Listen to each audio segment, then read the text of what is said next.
Hello, welcome to my YouTube channel. ಎಲ್ಲರೂ ಹೇಗಿದ್ದೀರಾ? ಆರಾಮಾಗಿದ್ದೀರಿ ಅಂದ್ಕೊಳ್ತೀನಿ. ಇವಾಗ ಸ್ಕೂಲ್ ಸ್ಟಾರ್ಟ್ ಆದಮೇಲೆ ಲಂಚ್ ಬಾಕ್ಸಿಗೆ ಏನು ಹಾಕೋದು ಅಂತ ಯೋಚನೆ ಬರುತ್ತೆ. ಸೊ ನಾನಿಲ್ಲಿ ಮಶ್ರೂಮ್ ಪಲಾವ್ ಮಾಡ್ತಾಯಿದ್ದೀನಿ. ಇದು ಹೆಲ್ದಿಯಾಗಿಯೂ ಇರುತ್ತೆ.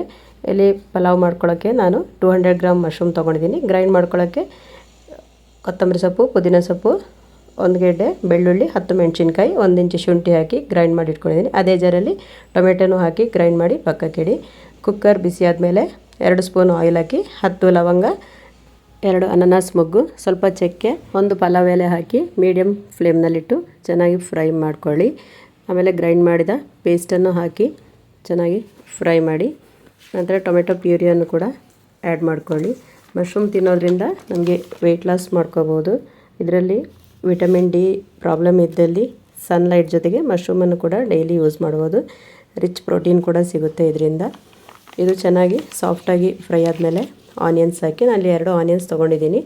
ಆನಿಯನ್ಸ್ ಉದ್ದಕ್ಕೆ ಕಟ್ ಮಾಡಿ, ಟೇಸ್ಟ್ ಚೆನ್ನಾಗಿರುತ್ತೆ. ಆವಾಗ ಚೆನ್ನಾಗಿ ಫ್ರೈ ಮಾಡ್ಕೊಳ್ಳಿ. ಅದರ ಹಸಿ ವಾಸನೆ ಎಲ್ಲ ಹೋಗಬೇಕು. ಸಾಫ್ಟ್ ಆಗೋ ತನಕ ಚೆನ್ನಾಗಿ ಫ್ರೈ ಮಾಡಿ ಮಶ್ರೂಮನ್ನು ಆ್ಯಡ್ ಮಾಡ್ಕೊಳ್ಳಿ. ಇದರ ಸಿಪ್ಪೆ ಎಲ್ಲ ತೆಗೆದು ಕ್ಲೀನಾಗಿ ವಾಶ್ ಮಾಡ್ಕೋಬೇಕು. ನಾನಿಲ್ಲಿ ಜಾಸ್ತಿ ಮಸಾಲೆ ಯೂಸ್ ಮಾಡ್ತಾಯಿಲ್ಲ, ಇದರಿಂದ ಗ್ಯಾಸ್ಟ್ರಿಕ್ ಪ್ರಾಬ್ಲಮ್ನು ಬರುತ್ತೆ. ಸೊ ಮನೇಲಿದ್ದ ಇಂಗ್ರೀಡಿಯೆಂಟ್ಸನ್ನೇ ಯೂಸ್ ಮಾಡ್ತಾಯಿದ್ದೀನಿ. ಯಾವಾಗಲೂ ರೈಸ್ ಐಟಮ್ ಮಾಡುವಾಗ ಹಸಿ ಸ್ಮೆಲ್ ಹೋಗೋ ತನಕ ಫ್ರೈ ಮಾಡ್ತಾ ಇರಬೇಕು. ಮಧ್ಯದಲ್ಲೇ 2-3 ಸಾರಿ ಸೌಟ್ ಹಾಕಿ ಕಲರ್ ಚೇಂಜ್ ಆಗೋ ತನಕ ಮಿಕ್ಸ್ ಮಾಡ್ತಾ ಇರಬೇಕು, ಇಲ್ಲಾಂದರೆ ತಳ ಹಿಡುವ ಚಾನ್ಸಸ್ ಇದೆ. ನಾನಿಲ್ಲಿ 4 ಗ್ಲಾಸ್ ಅಕ್ಕಿಯನ್ನು ಮುಂಚೆನೇ ವಾಶ್ ಮಾಡಿ ನೆನೆ ಹಾಕಬೇಕು. ಆವಾಗ ರೈಸ್ ಉದುರುದುರಾಗಿ ಸಾಫ್ಟಾಗಿಯೂ ಬರುತ್ತೆ.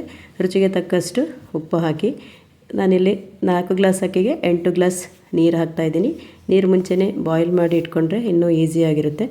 ಇದನ್ನು ನೀವು ಸೇಮ್ ಪ್ರೊಸೆಸನ್ನು ಪಾತ್ರೆಯಲ್ಲೂ ಕೂಡ ಮಾಡ್ಬೋದು, ಅದನ್ನು ಚೆನ್ನಾಗಿರುತ್ತೆ. ಇಲ್ಲಿ ಕುಕ್ಕರಲ್ಲಿ ನಾನು 2 ವಿಸಿಲ್ ಬರೆಸಿ ಆಫ್ ಮಾಡಿದ್ದೀನಿ. ಬಿಸಿ ಇರುವಾಗಲೇ ಸರ್ವ್ ಮಾಡಿ, ಟೇಸ್ಟ್ ಮಾಡಿ, ಕಮೆಂಟ್ ಮಾಡಿ. Thank you.